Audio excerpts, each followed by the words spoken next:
हनुमान बेनीवाल जैसे नेताओं का अगर कोई फॉलोअर्स है, युवा हैं, तो वो अपना भविष्य खराब कर रहे हैं। रविंदर सिंह जी के लिए शुभकामनाएं हैं और उनको यही कहना चाहता हूँ, अगर भविष्य में अगर आप और आगे बढ़ना चाहते हैं तो आपको राजस्थान में कुछ ऐसे नेता हैं जो अपने बलबूते पर जीते हैं और उनमें कुछ दम दिखता है।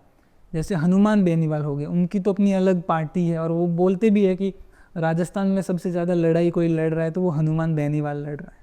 और दूसरी बात रही रविंदर सिंह भाटी की, तो वो निर्दलीय चुनाव लड़े और जीते। और सबसे ज़्यादा फैन बेस अगर राजस्थान में किसी नेता का देखा जाए तो रविंदर सिंह भाटी का है। तो वो बीजेपी को कितना नुकसान पहुंचा सकते हैं आने वाले चुनावों में या किसी भी रूप से। हनुमान बेनीवाल की जहाँ तक बात की जाए, वो पहले भारतीय जनता पार्टी के टिकट पे एमएलए बने, फिर उन्होंने अपने एक विशेष क्षेत्र में एक जातिवादी नेता के तौर पर मैं उनको देखता हूँ।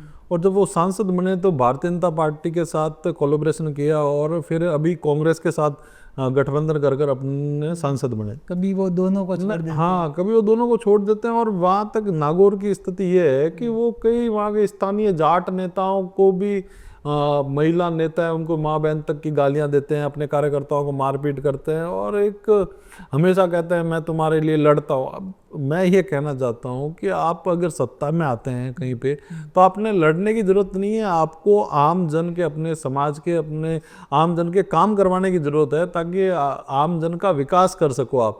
अब आप हमेशा लड़ने के लिए युवाओं को बरगलाते हो और युवाओं का भविष्य, मैं तो यह कहता हूँ हनुमान बेनीवाल जैसे नेताओं का अगर कोई फॉलोअर्स है, युवा हैं, तो वो अपना भविष्य खराब कर रहे हैं। क्योंकि वो उनको हमेशा 2 नंबर की तस्करी और यही बताते हैं, हमेशा ये चोरी चपारी भ्रष्टाचार करना। जहाँ तक रविंदर सिंह भाटी की बात है, रविंदर सिंह भाटी अभी तो उनका पहला चुनाव है और एक बार ही अभी तक सिर से जीते हैं। और उनकी विचारधारा, वैसे वो पहले राष्ट्रवादी विचारधारा ही थी और अभी भी अगर वो आना चाहे तो मेरे हिसाब से शीर्षक नेतृत्व तो उनको ले लेगा। और भारतीय जनता पार्टी, अगर वो आते हैं तो भारतीय जनता पार्टी उस क्षेत्र में जहाँ से वो आते हैं वहाँ पर मजबूत हो सकती है। आपका मैं पर्सनल जानना चाहूँ तो उनको आना चाहिए, मतलब हाँ, अगर वो एक चीज़ है, अगर वो आम जन का लंबे समय तक अगर काम करवाना चाहते हैं, विकास करवाना चाहते हैं, तो किसी संगठन के साथ जुड़ना जरूरी है।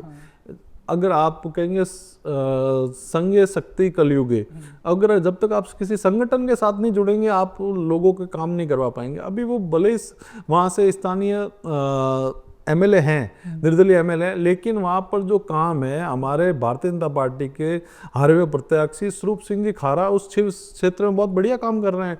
आज जो भी अधिकारी है वो उनके कहने से लग रहे हैं और काम आम जन के जो काम है, आज जो मैं बाड़मेर गया था, वहाँ के उन स्वरूप सिंह जी खारा की जो कार्य प्रणाली देखी, वो सुबह उनके यहाँ जनता दरबार लगता है, उनके पूरे बाड़मेर जिले के लोग स्वरूप सिंह जी के पास आते हैं और बढ़िया काम कर रहे हैं वहाँ पर।